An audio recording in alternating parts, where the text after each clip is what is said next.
आपका एक बार फिर स्वागत है। आप सब जानते हैं कि यह कोर्स सामुदायिक अधिकारों एवं वन अभिशासन पर केंद्रित है।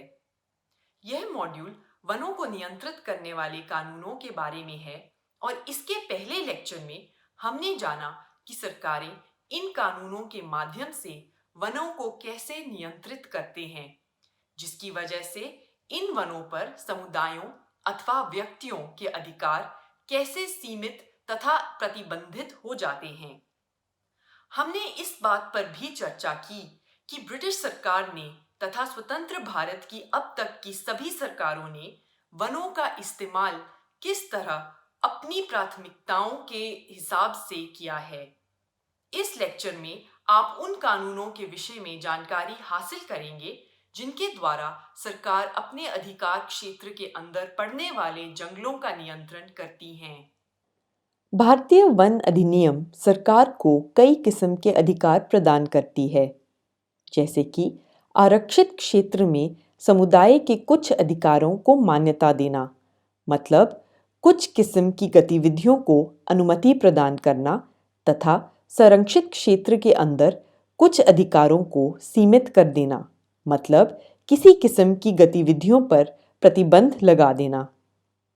सरकार अधिकारों के प्रयोग के लिए तथा संरक्षित क्षेत्र के उपयोग को निर्धारित करने के लिए नियम भी बनाती है, जैसे कि लकड़ी काटने एवं संग्रहित करने के नियम तथा लाइसेंस प्रदान करने की एक प्रणाली, वनोपज संग्रहित करने के नियम तथा लाइसेंस प्रदान करने की एक प्रणाली, खेती के लिए भूमि को साफ करना और विभाजित करना, घास काटने और मवेशियों को चराने इत्यादि के नियम। राज्य सरकारों के ये अधिकार उनके वन विभागों द्वारा प्रशासित की जाती है। उदाहरण के लिए बंबई वन नियम के अंतर्गत आरक्षित या संरक्षित वनों पर चराई प्रतिबंधित है, सिवा उन क्षेत्रों के जहां चराई की अनुमति वन विभाग ने परमिट द्वारा दी है। इसी तरह उड़ीसा वन पशुचारण नियम 1980 प्रभागीय वन अधिकारी को आवश्यकता अनुसार वनों के कुछ हिस्सों को चराई के लिए बंद करने का अधिकार देता है। प्रायः चराई के लिए बंद कर दिए जाने वाले आरक्षित वन क्षेत्रों में चराई का परमिट जारी करने का अधिकार भी उनके पास है। अब वन विभागों की शक्तियों को व्यापक रूप से समझने का प्रयास करते हैं। वापस आते हैं बंबई वन नियम के उदाहरण पर। प्रधान मुख्य वन संरक्षक को वनों के प्रशासन से संबंधित सभी तकनीकी मामलों से निपटने का अधिकार प्राप्त है। इसी तरह आंध्र प्रदेश वन विभाग के कोड अनुसार राज्य के प्रधान मुख्य वन संरक्षक को राज्य में आरक्षित वनों, संरक्षित वनों और वन विभाग द्वारा शासित अन्य भूमि के सामान्य प्रशासन की जिम्मेदारी सौंपी गई है। केरल फॉरेस्ट कोड संहिता केरल में सामान्य प्रशासन और सरकारी वनों पर नियंत्रण का प्रभार राज्य के मुख्य वन संरक्षक को प्रदान करती है। ये उदाहरण कुछ विशिष्ट उद्देश्यों हेतु वनों को प्रशासित करने के लिए वन विभागों की शक्ति के स्रोत का वर्णन करते हैं। बड़े पैमाने पर लकड़ी की व्यावसायिक कटाई भी इन प्रयोजनों में सम्मिलित है। प्रशासन शब्द जिसे हम इन संदर्भों में देखते हैं, इसका अर्थ प्रायः कुछ लक्ष्यों या उद्देश्यों को प्राप्त करने के लिए व्यक्तियों और संसाधनों के संगठन से जुड़ा है। तो अब आइए समझें कि ये लक्ष्य किस प्रकार निर्धारित किए जाते हैं। केरल वन संहिता के अंतर्गत प्रभागीय वन अधिकारियों को अपने प्रशासनिक अधिकार वाली प्रत्येक रेंज के लिए संचालन की वार्षिक योजना करनी होती है। इन वार्षिक योजनाओं को मुख्य वन संरक्षक द्वारा जांचा और संकलित किया जाता है, जो इसके बाद अनुमोदन के लिए प्रधान मुख्य वन संरक्षक के पास भेजा जाता है। मुख्य वन संरक्षक को फिर प्रत्येक सर्कल में स्वीकृत सभी कार्यों की एक विस्तृत सूची तैयार करनी होती है, जिसमें प्रत्येक कार्य के लिए आवंटित धनराशि दिखाई जाती है। आंध्र प्रदेश में भी रेंज को प्रशासन की इकाई मानते हुए प्रभागीय वन अधिकारी द्वारा एक वार्षिक योजना तैयार की जाती है। मुख्य वन संरक्षक जिसके समक्ष ये योजनाएं प्रस्तुत की जाती हैं, वह आवश्यक होने पर योजना संशोधित करता है और स्वीकृत आदेशों से प्रभागीय वन अधिकारी को अवगत कराता है। वन संरक्षकों से प्राप्त समेकित वार्षिक संचालन योजनाओं के आधार पर वन विभाग का बजट तैयार किया जाता है। रेंज, प्रभाग और सर्कल यानी मंडल बढ़ते आकार क्रम वाली प्रशासनिक इकाइयां हैं। एक प्रभाग में कई रेंज और एक सर्कल में कई प्रभाग सम्मिलित होते हैं। वन विभाग के दैनिक कार्य वार्षिक योजना अनुसार किए जाते हैं, परंतु वन प्रशासन को मार्गदर्शन वन कार्य योजना प्रदान करती है। वनों के प्रबंधन में दीर्घकालीन स्थिरता के लिए कार्य योजना बनाई जाती है। इन कार्य योजनाओं द्वारा यह सुनिश्चित करने की कोशिश की जाती है कि वन संसाधनों का उपयोग वनों के पुनः उत्थान के दर से अधिक न हो जाए। सरल रूप में कहें तो वनों की इकाइयों के संबंध में कार्य योजनाएं वन विभागों के दीर्घकालिक लक्ष्य वर्णित करती हैं। अब आइए उनके बारे में कुछ विस्तार से जानें। भारत में वनों का प्रबंधन कार्य योजनाओं के अनुसार किया जाता है, जो एक प्रशासनिक इकाई जैसे डिवीजन में विभाग द्वारा किए जाने वाले कार्यों को मार्गदर्शन प्रदान करता है। ये कार्य योजनाएं एक विशिष्ट अवधि के लिए बनाई जाती हैं, आमतौर पर 10 सालों के लिए बनती हैं। वन विभागों ने सिल्वीकल्चर जैसे वैज्ञानिक पद्धति को भी अपनाया है, जिसके जरिए वनों की वृद्धि, संरचना, स्वास्थ्य और गुणवत्ता को नियंत्रित करने की कोशिश की जाती है। ऐसे इसलिए किया जाता है कि जंगलों से अपेक्षित सभी आवश्यकताओं को पूरा किया जा सके। कार्य योजनाएं किसी क्षेत्र के वन संसाधनों और जैव विविधता की स्थिति का मूल्यांकन करती हैं, पिछली प्रबंधन विधियों के प्रभाव का आकलन करती हैं और किन्हीं आर्थिक या संरक्षणात्मक उद्देश्यों के अनुसार उपयुक्त भावी प्रबंधन कार्यक्रम निर्धारित करती हैं। वन प्रबंधन में अपेक्षाकृत लंबी अवधि तक निरंतर कार्रवाई महत्वपूर्ण है, क्योंकि वन परिपक्व होने में समय लेते हैं। राष्ट्रीय वन नीति के अनुसार कोई भी वन प्रबंधन कार्य योजना उचित एवं सक्षम अधिकारी के द्वारा अनुमोदित होना चाहिए, जिसके बिना ऐसी योजनाओं को लागू करने की अनुशंसा नहीं दी जा सकती। 1996 में सुप्रीम कोर्ट ने भी इस बात को प्रासंगिक ठहराया और सभी जंगलों में हो रहे वाणिज्यिक कटाई पर रोक लगा दी और कहा कि इस किस्म की गतिविधि तब तक नहीं की जा सकती जब तक यह केंद्र सरकार द्वारा अनुमोदित किसी कार्य योजना के तहत न हो रहा हो। सुप्रीम कोर्ट के इस फैसले का एक बड़ा संदर्भ भी है, जिसके विषय में हम इस व्याख्यान में बाद में सीखेंगे। उच्चतम न्यायालय के हस्तक्षेप के बाद राज्य और केंद्र सरकारों ने मिलकर कार्य योजनाएं तैयार की। केंद्रीय पर्यावरण, वन एवं जलवायु परिवर्तन मंत्रालय द्वारा राष्ट्रीय कार्य योजना संहिता के अंतर्गत नामित अधिकारी कार्य योजना को केंद्र सरकार की ओर से मंजूरी देता है और इसके कार्यान्वयन को भी निगरानी करता है। इसके लिए 2014 की राष्ट्रीय कार्य योजना संहिता मंत्रालय के क्षेत्रीय अतिरिक्त प्रधान मुख्य संरक्षक यानी RAPCCF को प्राधिकारी चिन्हित करती है। इस समय मंत्रालय के पास विभिन्न राज्यों के 10 क्षेत्रीय कार्यालय प्रभारी हैं। पर्यावरण, वन एवं जलवायु परिवर्तन मंत्रालय की राष्ट्रीय कार्य योजना संहिता वह दस्तावेज है जो भारत में सभी राज्यों और केंद्र शासित प्रदेशों में सभी कार्य योजनाओं के लिए एक मानक प्रारूप, कार्य योजना प्रारूप तैयार करने के लिए एक मानक प्रक्रिया और केंद्र सरकार की मंजूरी के बिना कोई कार्य योजना लागू न किया जाना सुनिश्चित करने की प्रक्रिया निर्धारित करता है।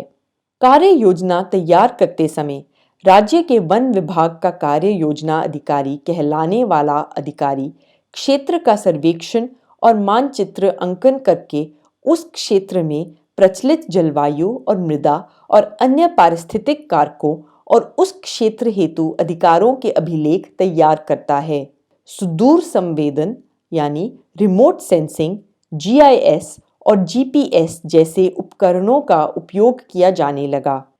कार्य योजना अधिकारी की रिपोर्ट क्षेत्र के लिए सबसे उपयुक्त माने जाने वाली वन प्रबंधन विधियों की सिफारिश करते हुए इस रिपोर्ट को वरिष्ठ अधिकारी के सक्षम प्रस्तुत करती है, जो प्रायः कार्य योजना का संरक्षक होता है। इस रिपोर्ट के संबंध में एक स्थायी सलाहकार समिति, जिसमें राज्य और केंद्रीय वन विभाग दोनों का प्रतिनिधित्व होता है, से संकलित सुझावों के आधार पर कार्य योजना अधिकारी कार्य योजना प्रारूप पर कार्य प्रारंभ करता है। कार्य योजना के प्रारूप दो भागों में लिखा जाता है। पहले भाग में उस क्षेत्र के वनों के विषय में प्रासंगिक जानकारी होती है, जिसमें पूर्व में उपयोग की गई प्रबंधन प्रणालियों, जंगलों के वृद्धि व उपज के आंकड़े शामिल होते हैं। इन सूचनाओं के आधार पर दूसरे भाग में भावी कार्यवाही निर्धारित की जाती है, जिसके अंतर्गत आगे आने वाले समय में लागू करने वाले प्रबंधन प्रणालियों, टिम्बर की उत्पादकता बढ़ने की योजना, प्रशासन को सुदृढ़ करने के लिए पदाधिकारियों की नियुक्ति व पदस्थापना, आने वाले समय में उनकी भूमिकाओं और उत्तरदायित्वों का भी विश्लेषण प्रदान किया जाता है। स्थायी सलाहकार समिति के सदस्य, विशेषकर RAPCCF, इस प्रारूप का परीक्षण करते हैं और अपनी टिप्पणियां प्रदान करते हैं। समिति की बैठकों में स्वीकृत राय के अनुसार प्रारूप संशोधित किया जाता है और फिर राज्य सरकारों द्वारा अपने वन विभाग के माध्यम से RAPCCF को भेजा जाता है। पर्यावरण मंत्रालय की ओर से RAPCCF द्वारा किन्हीं सुझावों, निर्देशों और संशोधनों के साथ इसे मंजूरी दे दिए जाने पर योजना को सुनिर्णित व अनुमोदित समापक योजना माना जाता है। उस अनुमोदित कार्य योजना में कोई भी परिवर्तन जो स्थायी रूप से उसमें रखे गए प्रबंधन के आधार को बदल सकता है, जैसे कि प्राकृतिक वन की कोई स्पष्ट कटाई या प्राकृतिक आपदाओं के कारण बड़े पैमाने पर कटाई जो भविष्य की उपज के सापेक्ष समायोजित नहीं की जा सकती है, तो उसको RAPCCF के पूर्व अनुमोदन की आवश्यकता होगी। किसी कार्य योजना के क्रियान्वयन में हुई प्रगति का आकलन, कठिनाइयों की समीक्षा और जहां आवश्यक हो वहां बदलावों की सिफारिश एक मध्यावधि समीक्षा द्वारा किए जा सकते हैं। राष्ट्रीय कार्य योजना संहिता अनुशंसित करती है कि सभी कार्य योजनाएं सामान्य ग्राम आधारित योजनाओं से सुसंगत होनी चाहिए। स्थानीय हितधारकों की भागीदारी और लाभ के लिए सूक्ष्म योजनाएं, माइक्रो प्लान तैयार करनी होंगी। माइक्रो प्लान को समझने के लिए पहले हमें संयुक्त वन प्रबंधन या GFM के बारे में तथा 1988 की राष्ट्रीय वन नीति के बारे में जानना आवश्यक है। इस मॉड्यूल में आगे विस्तार से हम इस पर बात करेंगे। अभी के लिए यह समझना महत्वपूर्ण है कि राष्ट्रीय कार्य योजना संहिता के अनुसार माइक्रो प्लान GFM समितियों, जो ग्रामीण स्तर पर समितियां हैं, को वन विभाग के साथ उनके अनुबंध के अनुसार वन कर्मचारियों की तकनीकी सहायता से वन उत्पादों की न्याय संगत बंटवारे की जिम्मेदारियों को साझा करने के लिए तैयार करना चाहिए। अब दो बातें जानना बेहद आवश्यक है। पहला, कि वन उत्पाद वो हों जिन्हें पेड़ों को काटे बिना या स्वयं जंगल में परिवर्तन किए बिना निकला जा सकता है। दूसरा यह कि ये प्लान्स वन विभाग की व्यापक कार्य योजना के अनुसार ही होंगी। इस स्तर पर हमें ये भी ध्यान देना होगा कि GFM की पूरी संरचना राष्ट्रीय वन नीति पर टिकी है। ऐसी नीति ऐसे अधिकार नहीं दे सकती जिनका किसी न्यायालय के समक्ष दावा किया जा सकता हो। यहाँ तक कि कुछ राजकीय कानून जो वास्तव में GFM समितियों को मान्यता देते हैं, अभी तक लागू नहीं किए गए हैं। अब तक हमने यह जाना कि वन विभागों के पास वनों का प्रशासन करने की शक्तियां हैं, लेकिन वे राज्य और केंद्र सरकार की देखरेख में तैयार की गई कार्य योजनाओं के अनुरूप ही ऐसा कर सकते हैं। लेकिन वनों का प्रशासन एक ऐसे उद्देश्य के लिए किया जाना चाहिए जिससे जंगल की प्रकृति ही न बदले। उदाहरण के लिए उस भूमि पर पेड़ काटकर बांध या बिजली संयंत्र बनाने के लिए कोई कार्य योजना नहीं बनाई जा सकती। वन भूमि पर जैव संसाधनों का उपयोग वन प्रबंधन का एक अन्य पहलू है। ये जैव संसाधन लकड़ी या वन उपज की परिभाषा के दायरे में नहीं आते हैं। उदाहरण के लिए पौधों की पत्तियां, छालें या फूल, जड़ी बूटियां, कवक और पेड़ आदि चिकित्सा अनुसंधान के लिए मूल्यवान हो सकते हैं और उस शोध से प्राप्त ज्ञान को औषधीय उत्पादों में व्यावसायिक रूप से प्रयुक्त किया जा सकता है। भारत का जैव विविधता अधिनियम 2002 उन सब लोगों पर कड़े प्रतिबंध लगाता है जो भारत की विविध जैव संसाधनों तक पहुंचना चाहते हैं या इनके बारे में शोध करने के लिए जानकारी प्राप्त करना चाहते हैं या फिर इनको व्यवसायों के लिए इस्तेमाल करना चाहते हैं। यह इन संसाधनों पर हुए किसी भी शोध के परिणामों के हस्तांतरण को नियंत्रित करता है और इन संसाधनों के बारे में जानकारी या ज्ञान के आधार पर बौद्धिक संपदा अधिकार प्रदान करता है। इस कानून द्वारा लगाए गए प्रतिबंधों को आपराधिक कानून के माध्यम से लागू किया जाता है। उदाहरण के लिए जो लोग जैसे कि विदेशी नागरिक और विदेशी निगमों के अधिकारी जैविक संसाधनों तक पहुंचने या उन संसाधनों से संबंधित ज्ञान को स्थानांतरित करते हैं तो इस कानून के तहत उन्हें 5 साल तक के कारावास की सजा हो सकती है। इस कानून में इन नियामक कार्यों को करने के लिए राष्ट्रीय स्तर पर राष्ट्रीय जैव विविधता प्राधिकरण तथा राज्य स्तर पर जैव विविधता बोर्ड की स्थापना करने का प्रावधान है। तो राष्ट्रीय जैव विविधता प्राधिकरण और विभिन्न बोर्ड भी वन प्रबंधन करने वाली प्रशासनिक मशीनरी के महत्वपूर्ण भाग हैं। जैव संसाधनों और पारंपरिक ज्ञान से उत्पन्न होने वाले लाभों की समानतापूर्ण साझेदारी जैव विविधता अधिनियम 2002 का एक उद्देश्य है। इस मॉड्यूल में आगे हम जानेंगे कि किस प्रकार वनवासी समुदाय वनों में जैव संसाधनों के दोहन से लाभों का दावा कर सकते हैं। अब तक हमने जाना कि सरकारें किस तरह से वन भूमि और वन संसाधनों का प्रबंधन वानिकी के योजनाबद्ध तरीके से करती हैं।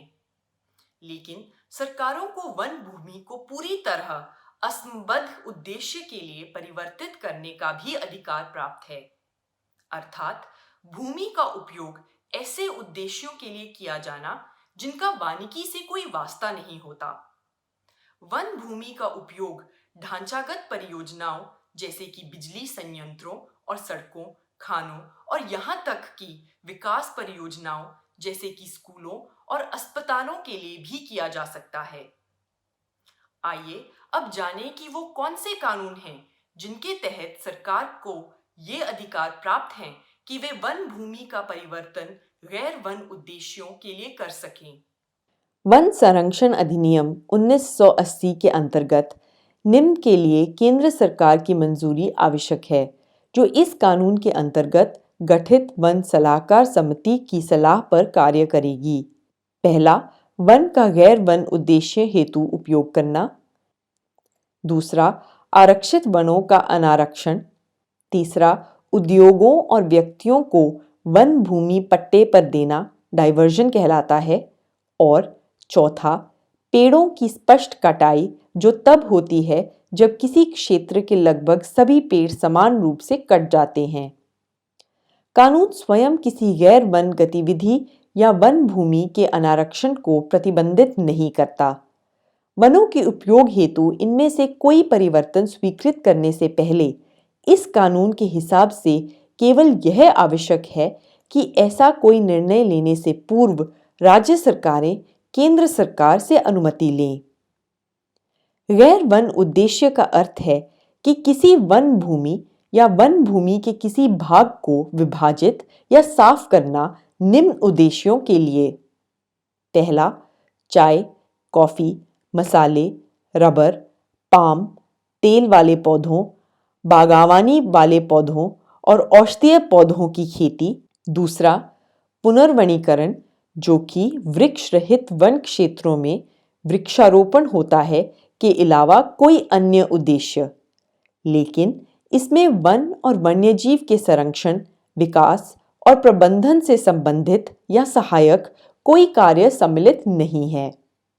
वन संरक्षण अधिनियम के अंतर्गत केंद्र सरकार से मंजूरी लेने की प्रक्रिया वन संरक्षण नियमों में उल्लेखित है। इन नियमों का पालन उन सभी व्यक्तियों, संस्थानों, कंपनियों या सरकारी विभागों को करना पड़ता है जो केंद्र सरकार का अनुमोदन वन भूमि का डायवर्जन, डीनोटिफिकेशन गैर वन उद्देश्यों के लिए चाहते हैं।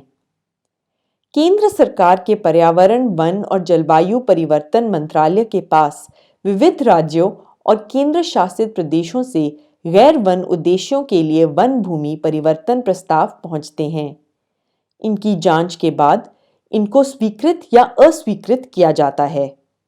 यह प्रक्रिया 3 व्यापक चरणों में बांटी जा सकती है। आप इस मॉड्यूल की पठनीय सामग्री में प्रत्येक चरण के विवरण के बारे में पढ़ सकते हैं, लेकिन मुख्य विशेषताओं पर हम अभी गौर कर सकते हैं। पहले चरण के अंत में राज्य सरकार या केंद्र शासित प्रदेश का प्रशासन किसी प्रस्ताव को सैद्धांतिक रूप से मंजूर करते हैं या नहीं करते हैं। राज्य सरकार द्वारा इस प्रस्ताव पर विचार करने से पहले 2 कदम उठाए जाने अनिवार्य हैं। पहला, क्षेत्र के प्रभागीय वन अधिकारी को प्रस्ताव की व्यवहार्यता की जांच करनी होगी, साइट निरीक्षण करने होंगे और क्षेत्र में पेड़ों की गिनती करनी होगी। दूसरा, जिला कलेक्टर को यह सुनिश्चित करना होगा कि वन अधिकार अधिनियम, जिसके बारे में हम इस मापांक में आगे जानेंगे, के अंतर्गत अधिकारों को मान्यता प्रदान करने की प्रक्रिया उस क्षेत्र में पूरी हो चुकी है और प्रस्ताव पर तथा वन को होने वाले नुकसान की क्षतिपूर्ति के लिए किसी भी उपाय के संबंध में प्रश्नगत वन क्षेत्र पर अधिकार रखने वाली ग्राम सभा से लिखित अनुमति प्राप्त करें। राज्य सरकारें सैद्धांतिक रूप से मंजूरी देने का निश्चय करें अथवा न करें, इस प्रस्ताव की प्रक्रिया दूसरे चरण में प्रवेश करेगी। प्रश्नगत वन भूमि के क्षेत्रफल और प्रस्तावित भूमि उपयोग के प्रकार के अनुसार विभिन्न प्रकार के प्रस्तावों की विभिन्न स्तरों पर छानबीन की जाती है, जिसके अंत में केंद्र सरकार अपनी सैद्धांतिक मंजूरी देने या न देने का निर्णय लेती है। यह सैद्धांतिक अनुमोदन कुछ शर्तों के साथ दिया जाता है, जिसका पालन करना उपयोगकर्ता एजेंसी के लिए अनिवार्य है। तीसरे चरण में प्रस्ताव को केंद्र सरकार द्वारा अंतिम रूप से स्वीकृति दी जाती है। उसके लिए उपयोगकर्ता एजेंसी को प्रदर्शित करना होता है कि पहला, उन शर्तों को पूरा किया गया है जिनके अंतर्गत केंद्र सरकार द्वारा सैद्धांतिक मंजूरी दी गई थी। दूसरा, प्रतिपूरक वनीकरण के शुल्क सहित मुआवजे की सभी प्रासंगिक राशि, निवल वर्तमान मूल्य, जल ग्रहण क्षेत्र उपचार योजना के कार्यान्वयन की लागत, वन्यजीव संरक्षण योजना को लागू करने की लागत आदि सभी संबंधित राशियों का भुगतान किया है। तब राज्य सरकार द्वारा प्रमाणित किया जाना चाहिए कि इन सभी शर्तों का अनुपालन किया गया है। इसके बाद ही MOEFCC प्रस्ताव को अपना अंतिम मंजूरी दे सकता है। इसके बाद राज्य सरकार वन भूमि का परिवर्तन अधिसूचित करते हुए एक आदेश पारित कर सकती है। संक्षेप में, केंद्र सरकार की अनुमति से ही वन भूमि का गैर वन उद्देश्यों, और हमने इसका अर्थ भी देखा, के लिए उपयोग किया जा सकता है। वन संरक्षण अधिनियम के अंतर्गत बनाए गए नियमों में वे प्रक्रियाएं निर्धारित हैं जिनसे होकर विभिन्न प्रकार के गैर वन उद्देश्यों वाले प्रस्तावों का गुजरना और वांछित अनुमति लेना अनिवार्य होता है। अब हम इस व्याख्यान के अंत तक पहुंच गए हैं। हमको ज्ञात हुआ कि राज्य और केंद्र सरकारों की देखरेख में वन विभागों द्वारा तैयार की गई कार्य योजनाएं प्राथमिक दस्तावेज हैं जो जंगल के प्रशासन को ऐसे लक्ष्यों के लिए निर्देशित करते हैं जो जंगल की प्रकृति को नहीं बदलते। और जहां तक किसी गैर वन उद्देश्य के लिए वन भूमि के उपयोग की बात है, तो हमने यह भी देखा कि केंद्र सरकार से अनुमति प्राप्त करने के लिए एक प्रक्रिया है जिसका पालन करना अनिवार्य होता है। दोनों ही मामलों में हम देख सकते हैं कि जहां वनों के उपयोग के प्रकार निर्धारित करने की शक्ति पूरी तरह से सरकारों के कब्जे में है, वहीं कार्य योजना प्रतिपादन से लेकर वन भूमि को गैर वन उद्देश्य के लिए परिवर्तित करने के निर्णय तक के मामलों में वनवासी या वनों के किनारे रहने वाले स्थानीय समुदायों की बात बहुत सीमित रूप से सुनी जाती है। इस मॉड्यूल में शेष व्याख्यान वन अभिशासन में स्थानीय समुदायों के अधिकारों से संबंधित हैं। इसे देखने के लिए आपका धन्यवाद।